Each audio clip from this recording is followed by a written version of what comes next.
Hello guys, today I'm going to show you a few tips to do if you cannot find your Bluetooth accessory on Motorola G54. So when I have a problem with my headphones or hello guys, today I'm going to show you a few tips to do if you cannot find your Bluetooth accessory on Motorola G54. So when I have a problem with my headphones or any other Bluetooth gadget, I'm always starting on the simplest way, just switch off and switch on again the Bluetooth connection to restart it. You can also try to restart your phone by the power button.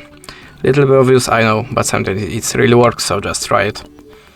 At the start you have to be sure that your Bluetooth accessory has activated Pair mode, and how to activate it you will find the manual to your device or maybe on your YouTube channel, so just check it and be sure that your Bluetooth accessory has activated Pair mode and should be visible for devices, but is still not for your phone.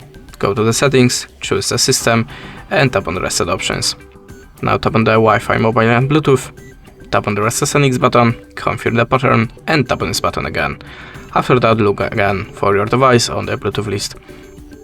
You can also try to update your system, so go to the system updates, choose the check for updates, and if you have any, just download it and install.